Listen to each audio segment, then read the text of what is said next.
feito aqui, Senhor, até esse momento. Agradecemos, Senhor, por todas as ofertas, por aqueles que contribuíram, por aqueles também que não puderam contribuir, Senhor.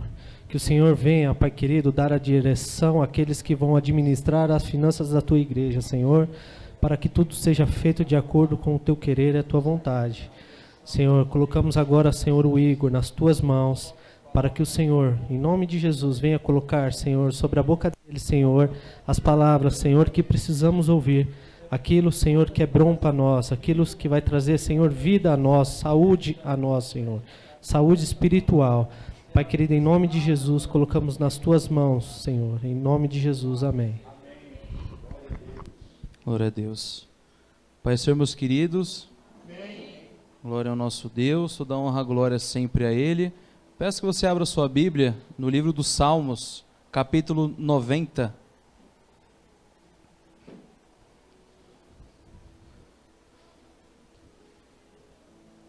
Livro dos Salmos, capítulo 90, versículo de número 2.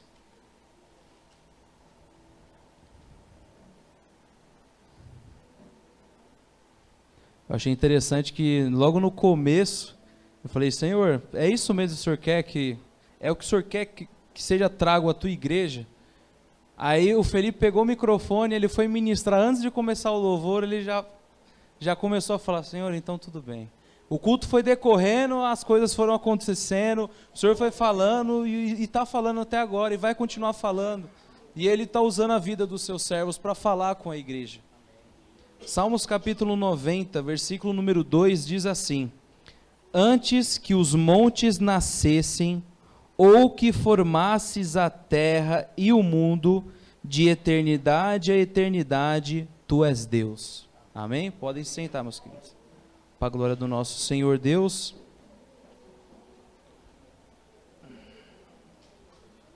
Amém. Meus irmãos, eu estava acompanhando, já faz tempo já, começou a vir muito vídeo para mim no Instagram, sobre algumas pessoas nas igrejas, que elas têm feito, pastor, umas coisas terríveis, que eles têm brincado com o Espírito Santo, que eles têm zombado dos dons e acham que isso é uma brincadeira. E o pior ainda é ver que as pessoas estão se deixando levar por isso, pelo simples fato de não estudar a palavra do Senhor, porque ela é clara contra todas essas coisas. Teve uma moça, não vou falar o nome dela, mas ela estava lá, o rapaz gravando ela, ela falou, que eu sou do manto, eu sou profeta, e eu orei, e papai do céu obedeceu. Eu falei, o quê? Papai do céu obedeceu? Deus obedece a gente, irmãos? Deus obedece o que a gente quer, as nossas vontades, Ele obedece isso? E hoje o que a gente tem mais visto, irmãos, são pessoas que simplesmente colocam a palavra de lado, não querem estudar a Bíblia, não procuram tentar entender, simplesmente querem ir na onda que está todo mundo indo. Eles querem itens, eles querem bens materiais, eles querem prosperidade, eles querem só poder. Poder, poder, poder, eu quero fazer isso, quero fazer aquilo, para quê? Para que você quer bater no peito e dizer que é um profeta? Qual é o sentido disso? É para a sua glória ou é para a glória de Deus? Você fala que quer ser cheio do Espírito Santo, mas você já pensou para que você está querendo ser cheio? Se é porque você está se inspirando erradamente em pessoas que estão dizendo que estão cheias, mas é nítido que estão vazias. Qual é o verdadeiro intuito? Não, porque eu quero aquele dom disso, mas para que você quer isso? Qual é o seu intuito? Será que no seu coração não está morando um pouquinho de orgulho? Que ele está querendo aproveitar esse embalo do mundo, esse embalo da igreja, que a igreja está passando por esse período, em total defazimento do evangelho, e com isso levar bênçãos para si mesmo? Olha a diferença, irmãos. Teve um rapaz que eu vi, que ele pegou na mão de uma irmã, e falou assim, se eu sou profeta, você vai falar em espanhol. Aí ela começou a inventar umas palavras. Se eu sou profeta, você vai falar russo. Tremendo assim, a mulher russo, inventando. Se eu sou profeta, você vai falar chinês. Agora, se eu sou do manto sagrado e tal, você vai falar tal língua. Aí eu te faço a pergunta, para que isso? Sabe, e muitos usam essa frase, se eu sou profeta, assim como Eliseu falou quando ele estava no monte do lado de Elias, chegavam alguns soldados tentando levar ele preso, e ficavam zombando no nome de Deus, e Elias, falava, ó, se eu sou profeta do Senhor, que desça fogo do céu e consuma você e seus homens. Mas ali é uma coisa totalmente diferente, era um contexto totalmente diferente, irmãos. Sabe qual a atitude que Elias tomou quando ele enfrentou ali os 400 profetas de Baal? Nós vamos ver em 1 Reis, no capítulo 18, nos versículos de número 36, diz exatamente o seguinte: quando chegou a hora da oferta de cereais, o profeta Elias aproximou-se e disse, ó Senhor, Deus de Abraão, de Isaque e Israel, manifesta-se hoje que tu és Deus em Israel, e que sou teu servo, e que segundo a tua palavra, todas as coisas fiz. Responde-me, Senhor, responde-me, para que esse povo conheça que tu, Senhor, és Deus, o que fizeste voltar o seu coração. Então caiu fogo do Senhor, e consumiu o holocausto, a lenha, as pedras, o pó, e ainda lambeu a água que estava em volta. O que vendo todo o povo, caíram os rostos em terra, e disseram, só o Senhor é Deus, só o Senhor é Deus, só o Senhor é Deus. A oração de Elias não foi, Deus, faz descer fogo porque eu estou mandando, faz descer fogo porque eu quero que esse povo me respeite, não, Senhor, faz descer fogo, para que eles reconheçam que o Senhor é Deus. O objetivo de Elias não era pegar a glória para si, ele só estava atraindo a atenção do povo, ó, estou atraindo para cá, não é para mim, eu só estou chamando a atenção de vocês, mas é para dar glória aqui, ó, ao Todo-Poderoso. Foi ele que fez o fogo cair do céu, não foi Elias. Senhor, que eles vejam tudo que eu estou fazendo, porque o Senhor permitiu. É totalmente diferente, totalmente diferente. Nós vamos ver em uma história da Bíblia, que foi a que o Felipe deu início aqui no louvor, que ele falou sobre Jó. Nós vamos ver o quanto Jó sofreu, o perrengue que esse homem passou. Ainda vem aqueles amigos que se dizem amigo para piorar a situação. Jó, como a gente sabe, ele era um homem muito rico, ele tinha filhos, filhas, ele tinha gado, e ele era um dos homens mais ricos, se não o mais rico da sua geração, do Oriente Médio inteiro. E um dia numa reunião, creio eu, uma reunião celestial, os filhos de Deus, acredito eu, os anjos, se apresentaram ao Senhor, e Satanás foi de pilantra, de penetra, foi ali junto, e aí o Senhor... Engraçado que é Deus que puxa assunto com ele, não foi ele que puxou com Deus. Deus falou, você viu lá meu servo Jó?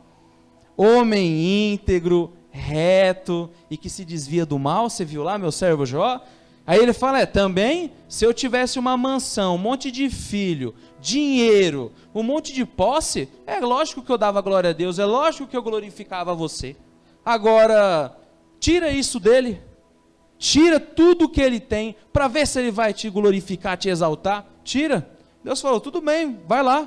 Eu dou autorização, porque sem autorização de Deus ele não faz nada. Eu dou autorização para você, vai lá, pode, pega as coisas, só não toque em Jó. Não mexe com Jó, mas o resto você pode fazer, o que você estiver planejando. E a Bíblia diz, irmãos, que foi acontecendo uma coisa atrás da outra. Os filhos dele estavam todos reunidos juntos na casa do primogênito. A casa desabou, matou todo mundo. Os gados dele, mataram tudo. Os servos dele, mataram tudo. Botaram fogo nas coisas dele. Ele ficou praticamente sem nada. Sem nada. Aí o que ele fez? Imagina você perder tudo que você tem. Sua família. Só sobrou a esposa dele. O resto, todo mundo morreu. Tudo que ele tinha, gente, ele perdeu. E nesse exato momento, o que nós faríamos no lugar dele? Ele falou, nu saí do ventre da minha mãe, nu voltarei para lá. Tudo que eu tinha era de Deus. Ele me deu e ele mesmo tomou. Bendito seja o nome do Senhor. Ponto. É ele que é o dono do ouro, da prata e de tudo que há no mundo. Eu? Foi ele que me deu. Se ele quer tirar, aí é do Senhor que manda. Depois Satanás foi de novo para lá e Deus está vendo, olha lá, ó. Você tirou as coisas dele e ele está fiel a mim. Ele falou, é fácil.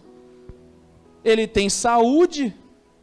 Quero ver um homem todo lascado de saúde para ver o que ele vai fazer, se ele não vai blasfemar contra o Senhor. Tudo bem? Vai lá de novo, pode tocar nele, mas não tira a vida dele. A vida dele é minha, mas se você quiser tocar nele, fica à vontade.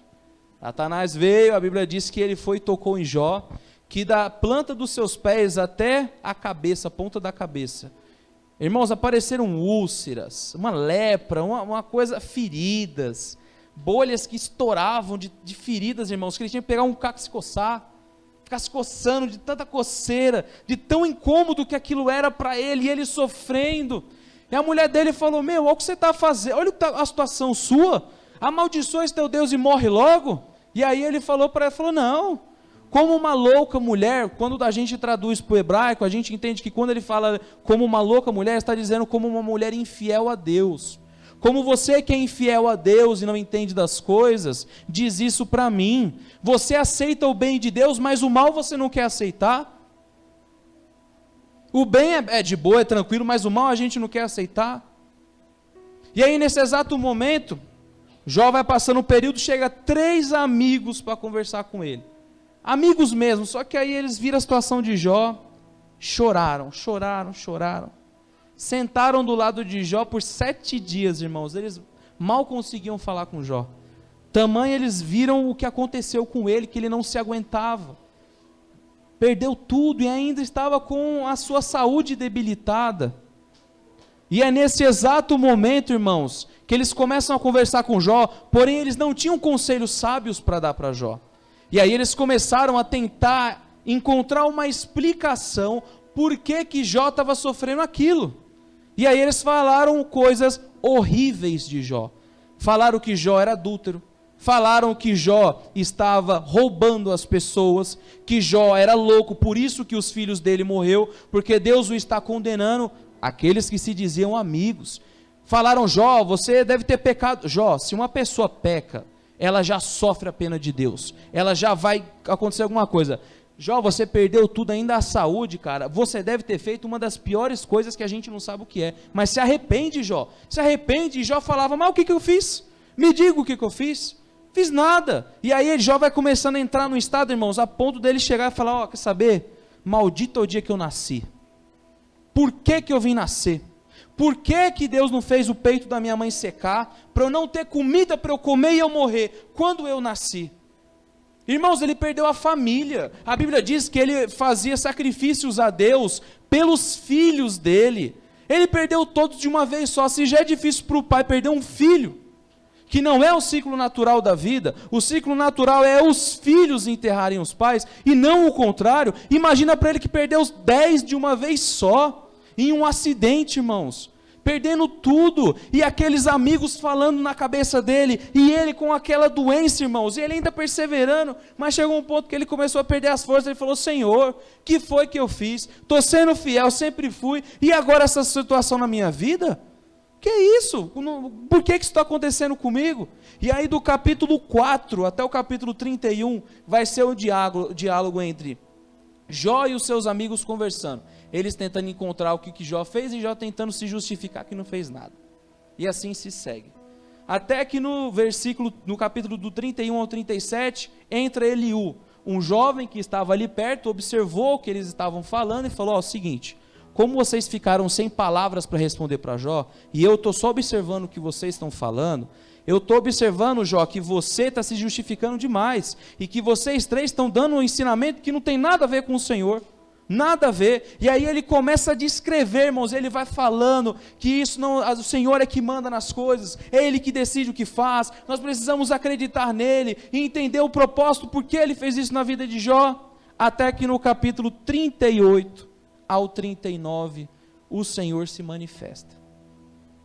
Jó perguntava as coisas para o Senhor, e o Senhor em silêncio. E às vezes o silêncio de Deus dói, irmãos, mais do que barulhos na nossa orelha. Esse silêncio. E Jó sem ouvir, sem querendo saber. E no capítulo do 38 ao 39, Deus ele chega bem de manso, conversando com Jó. Ele só começa falando assim, Jó, levanta, cinge os teus ombros, vai, fica direito, vamos conversar agora. Através de um redemoinho o Senhor estava falando com ele, falou, Jó, me responde, onde você estava quando eu lançava os fundamentos do mundo? onde você estava quando eu falei para o mar, mar, você não vai passar daqui, isso aqui vai se chamar areia, daqui para lá você não passa, você só vai invadir lá quando eu permitir, mas de antemão você vai ficar aqui.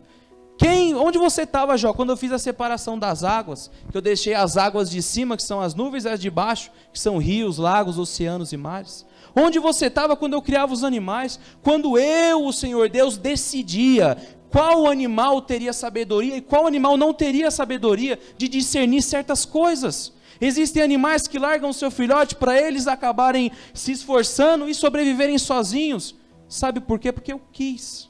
Jó, onde eu guardo o vento do mundo? Você sabe? Onde eu estoco o vento do mundo? O que eu falo, qual direção o vento vai?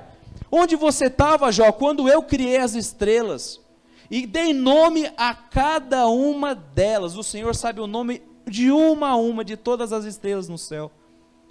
Jó, onde você estava quando eu criei aquela bola de fogo que você vê chamado Sol? Quando eu criei ela no ponto exato, nem para que a terra queimasse, nem para que a terra passasse frio, no ponto certinho, uma temperatura agradável para o ser humano. Diz para mim, já onde você estava, e Deus vai fazendo cerca de 70 questionamentos.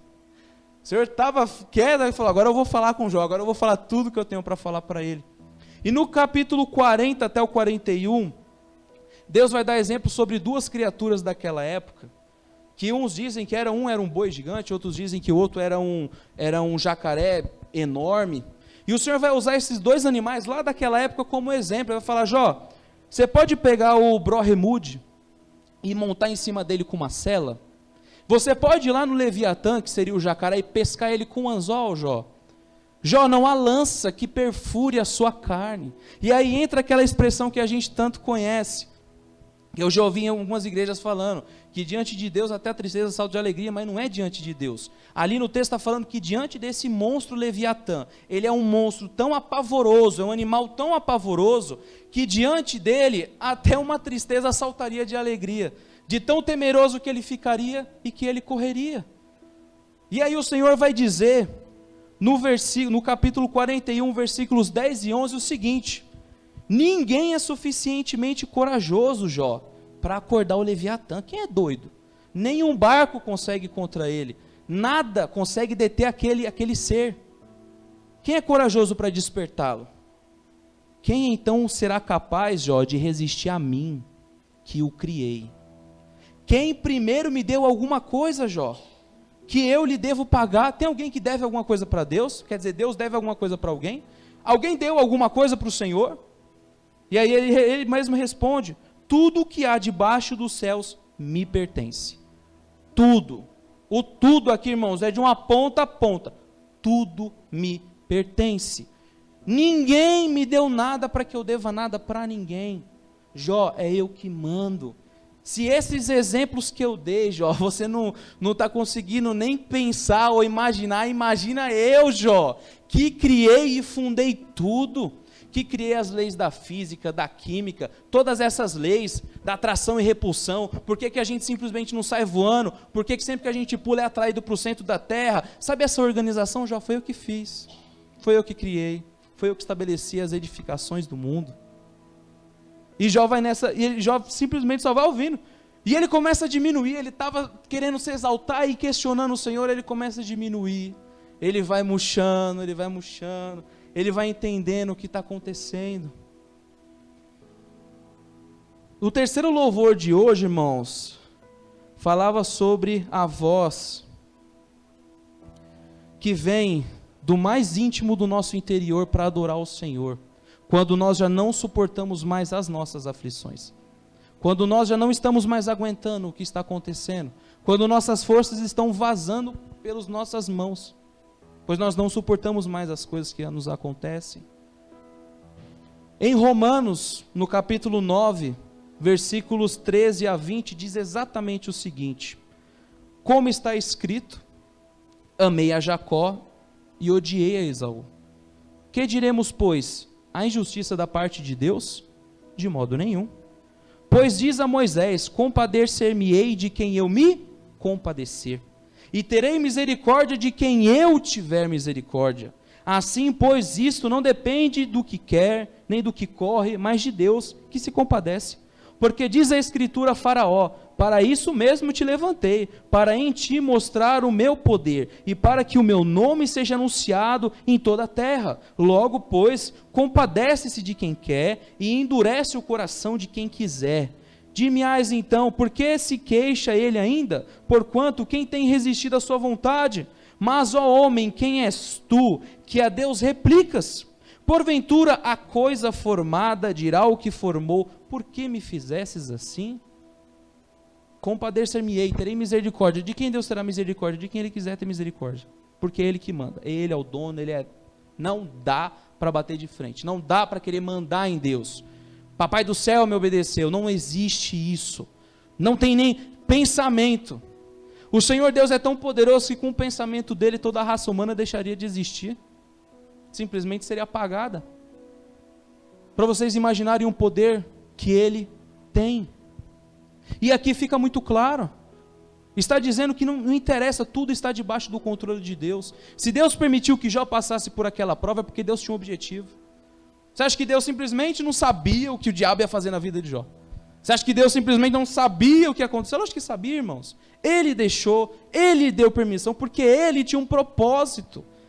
Às vezes nós achamos que servir a Cristo é só vitória, é só alegria, e não tem luta e não tem provação. Não tem luta e não tem provação. Vai 2000 e poucos anos lá atrás, fala isso para Paulo, fala isso para Pedro, fala para eles. Quando pegou fogo na cidade de Roma no ano 64, que o imperador Nero começou a perseguir, que ele primeiro capturou Pedro e matou, depois ele captura Paulo e mata Paulo. Diz para esses homens... Paulo, que uma vez foi pregar numa cidade, e lá tinha alguns judeus que não aceitaram a palavra do Senhor, e aí ele se retirou da cidade e foi para uma outra cidade vizinha, e lá ele começou a pregar, só que aqueles judeus de outra cidade, foram atrás dele para buscar, nós vamos pegar Paulo.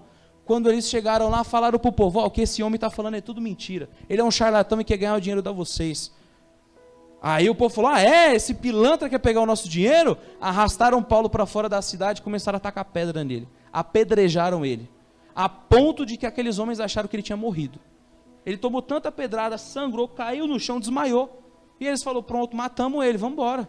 Na calada da noite os discípulos foram lá, pegaram ele e levaram ele embora e cuidaram de suas feridas. Mas ele não era um homem que nós acreditamos que viu o terceiro céu, que viu as maravilhas, que o Senhor deu essa honra para ele, de ver isso, de ver as maravilhas que nos estão reservadas? Por que Deus deixou acontecer isso com ele? Por que Deus foi e deixou ele ser preso com Silas e apanhar na prisão? Levar chicotada na humilhação e colocar ele lá? Há injustiça da parte de Deus quanto a isso? Por que o Senhor permitiu isso na vida dele?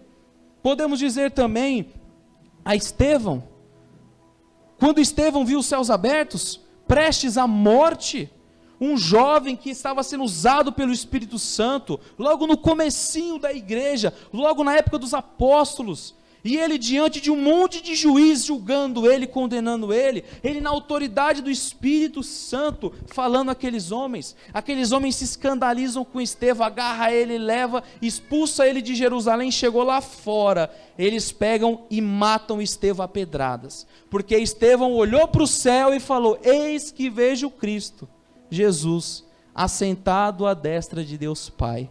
Isso revoltou aqueles homens. Eles gritaram, rasgaram suas vestes e apedrejaram Estevão até a morte.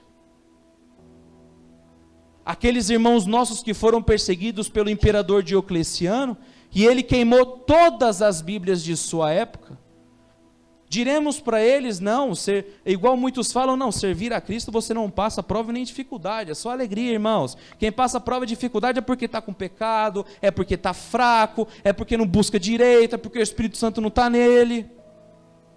Jesus disse que a paz que Ele nos dá não é a mesma paz que o mundo nos dá, e nós vamos ver isso em João 14, 27, deixo-vos a paz, a minha paz vos dou, não vou dá-la a vocês como o mundo a dá, não se turbe o vosso coração, nem se atemorize. Jesus está dizendo, a paz qual é a paz? Por exemplo, hoje nós no Brasil vivemos em paz, nós não somos perseguidos, falamos abertamente do Evangelho, vivemos em paz.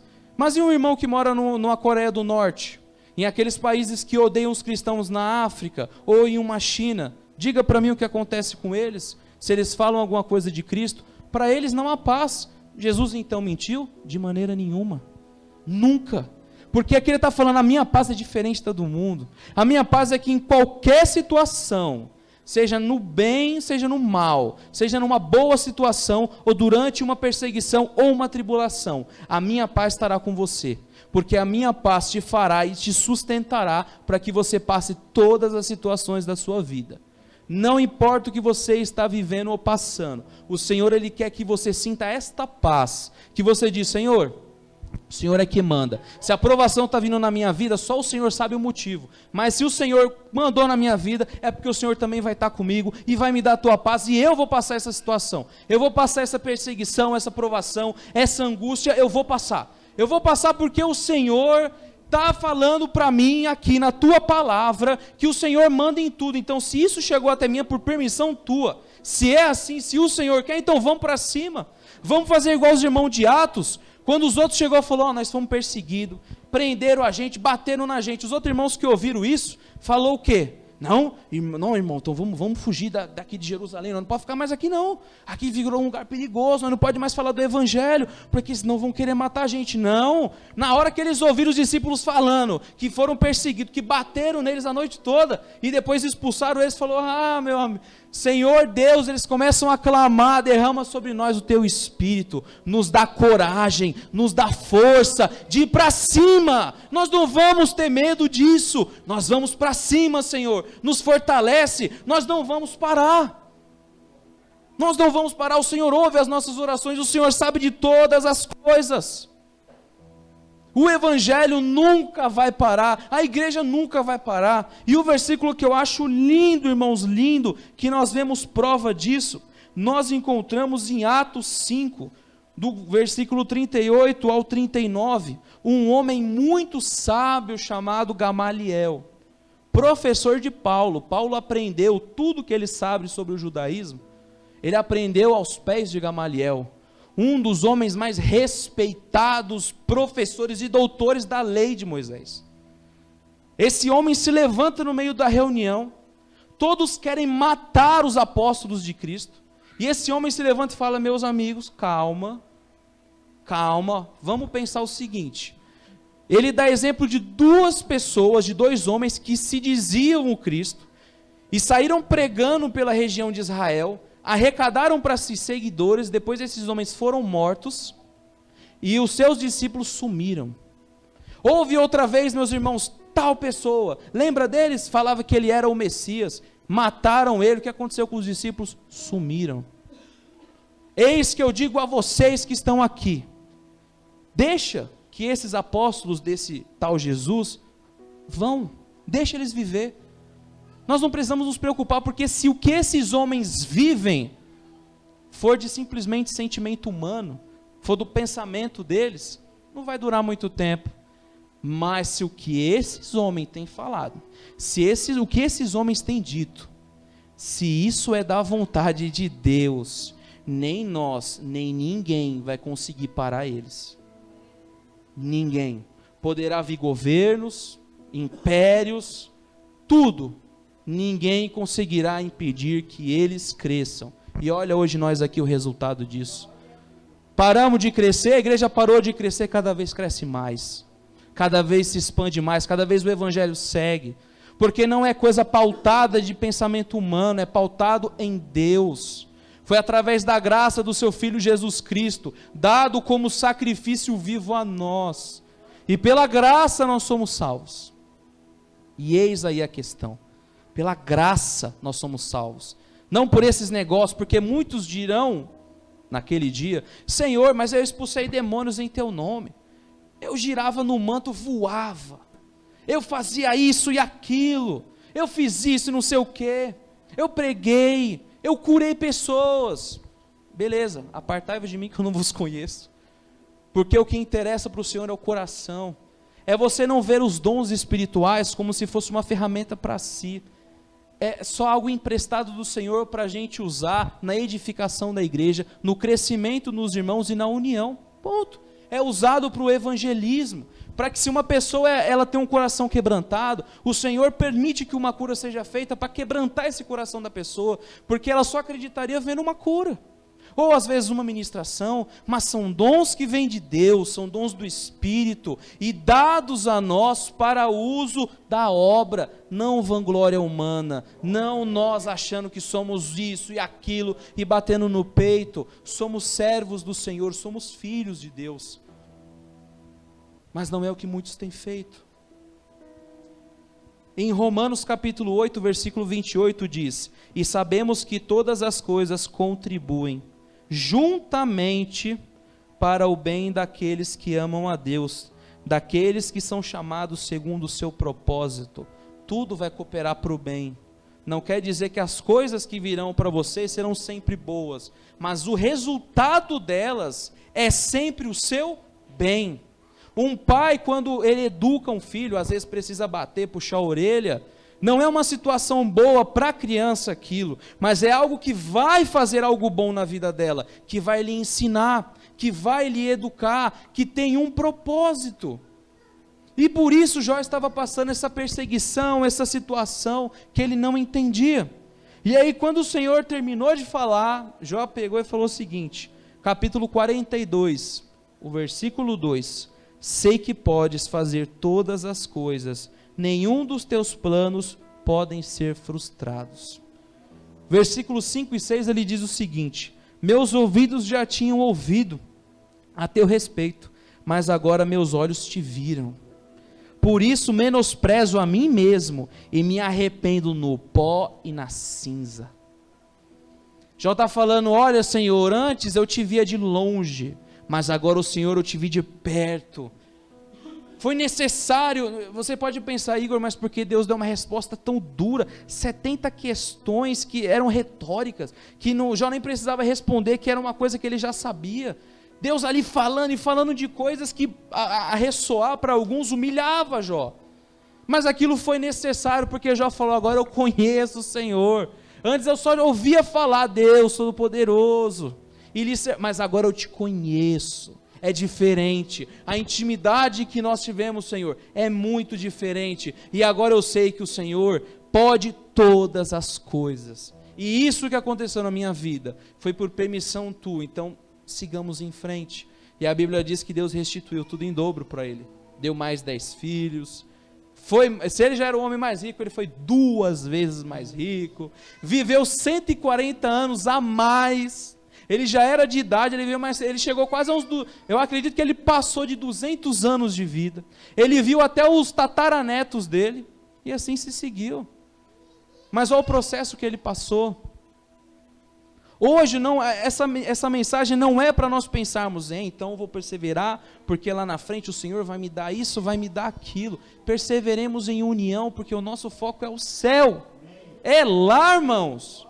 Cristo falou: não ameis o mundo nem no que no mundo há. Aquele que ama o mundo, o amor do Pai não está nele. E ele também disse para nós prestarmos muita atenção em todas essas coisas que estavam acontecendo. E o Senhor disse que nós precisamos disso, irmãos, entender isso, entender o propósito que Ele tem para nós, para a sua igreja, buscar em primeiro lugar o reino. Não aqui, o reino significa o quê? Não deixe que as coisas dessa vida sejam em primeiro lugar do que o reino de Deus. Não seja o que for, seja o trabalho, seja a faculdade, seja isso, seja aquilo, não interessa, nada pode ocupar o primeiro lugar de Deus na sua vida, nada. E Jesus falou: sabe por quê? Porque muitas pessoas juntam ouro, prata para si, mas não vai servir de nada, não vai servir de nada. Juntem tesouros no céu, pois onde estiver o seu coração, lá estará o seu tesouro, lá estará, e eu saberei se o seu coração está na riqueza, ou se o seu coração está em Deus. Assim como o jovem rico, Jesus falou: vende tudo que você tem e segue-me. Ele ficou meio assim, e foi embora. Mas é só um exemplo a questão da riqueza, vamos pensar em geral tudo na nossa vida. Jesus diz para nós, Ele fala: buscai primeiro o reino, o foco é o reino. Não vamos ficar se agarrando às coisas dessa vida. Se Deus quiser dar alguma coisa aqui, amém. Se Ele não quiser, amém mais ainda. Ponto. O foco é o céu. Todas as coisas vão cooperar para o bem daqueles que amam a Deus. Qual é o resultado daqueles que amam a Deus e aceitaram a Jesus? A salvação. Ou seja, tudo vai cooperar, se você amar o Senhor, para ajudar cada vez mais você a não sair do caminho da graça e da salvação de Cristo. É esse o objetivo. É nos auxiliar para o céu. Mas às vezes nós estamos com as raízes já plantadas funda nessa terra. Eu entendo que nós nascemos aqui, que nós vimos essas coisas aqui. Eu entendo isso. Mas isso não é o que o Senhor quer para nós. Vivamos. Não estou falando que não é para estudar, não é para trabalhar, nem nada disso. Mas não deixemos que nada roube o primeiro lugar que é de Deus, irmãos. Você vê que alguma coisa está pegando o primeiro lugar. Ô Senhor, me ajuda, isso aqui está pegando o primeiro lugar, o que eu faço? Me ajuda nessa situação, eu quero ter mais tempo para o Senhor, eu quero adorar mais o Senhor, eu quero louvar mais o Senhor, o que eu faço? O que eu preciso fazer? E Ele vai lhe dar estratégia. E por isso eu digo mais uma vez, irmãos, se estão passando dificuldade, alguma questão, vamos confiar, Deus sabe, se está acontecendo na sua vida, não cai uma folha de uma árvore em si que o Senhor não queira, que Ele queira uma folha de uma árvore, tudo acontece. Deus, vocês acham que nós pega Deus desprevenido? Deus fala, nossa, fulano fez tal coisa, eu não sabia? Não, Ele não é pego desprevenido, Ele já sabe, Ele controla tudo e todas as coisas. Por isso, irmãos, vamos nos alegrar. Se vocês amam a Deus, se eu amo a Deus, vamos nos alegrar.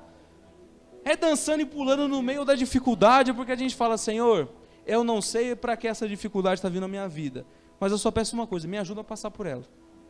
Só isso. Me ajuda. Lá na frente eu posso descobrir ou não, mas me ajuda a passar por ela.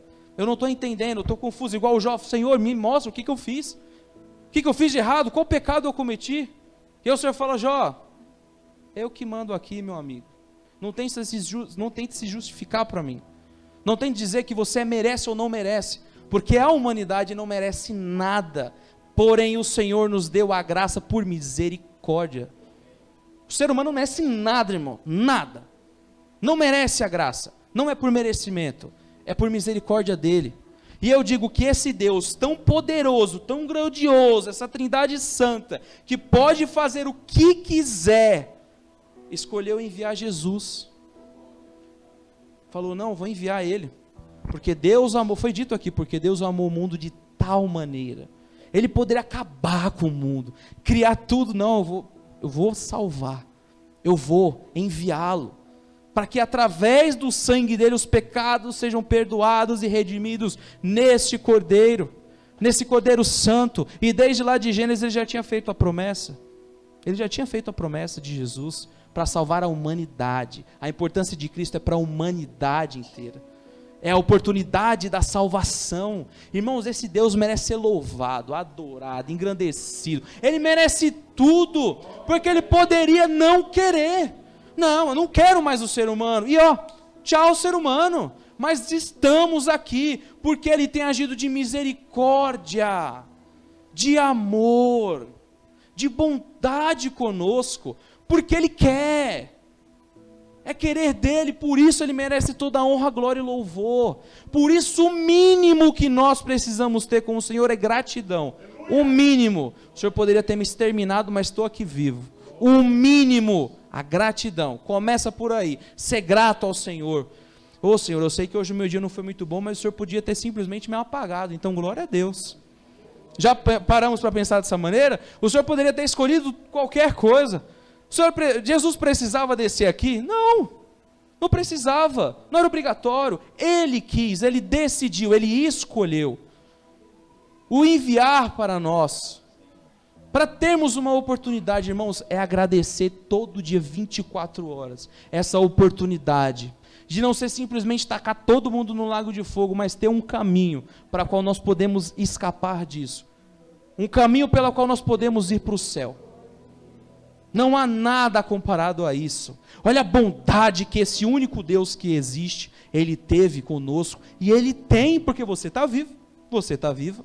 É um sinal claro de que Ele está sendo bondoso com você, porque se você olha para o seu passado, e você vê tudo o que você fez, se eu olhar para o meu passado e ver tudo o que eu fiz, eu não sou merecedor nem de estar respirando agora.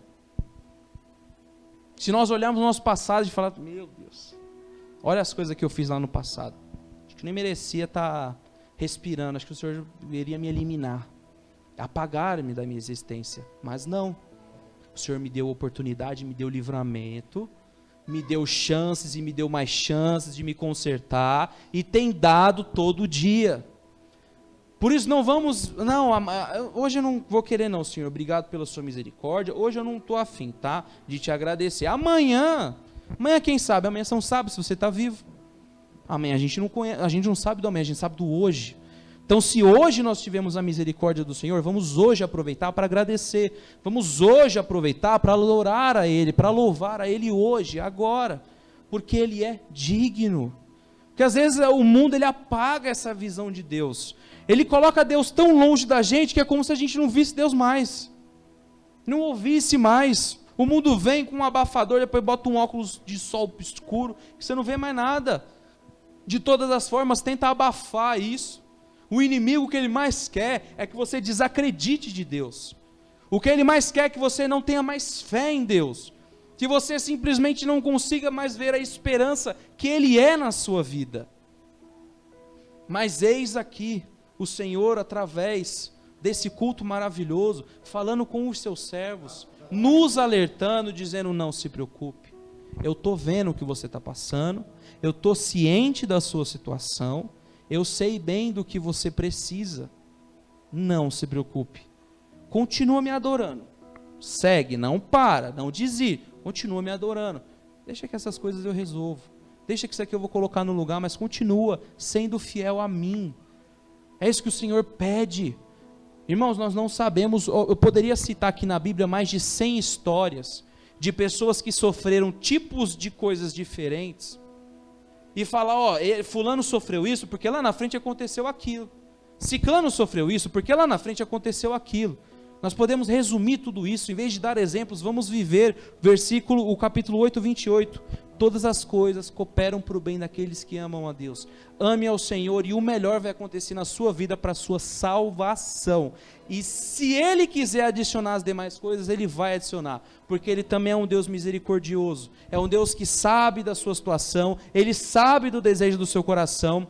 Igual o rei Ezequias, ele não estava ali, o profeta falou: você vai ter, já era, para você não vai ter mais escapatória, você vai morrer em tanto tempo.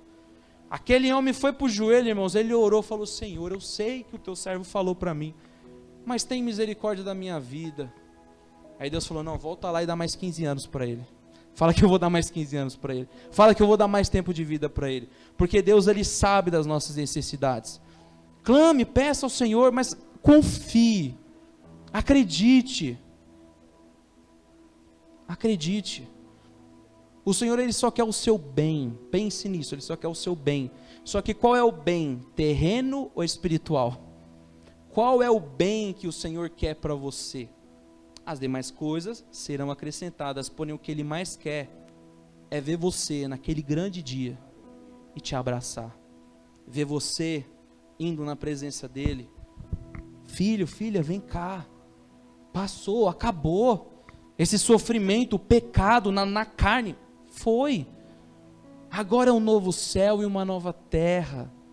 É isso que o Senhor mais quer, irmãos, é nos ver com Ele no céu, louvando e o adorando sempre. É o que Ele mais deseja de nós.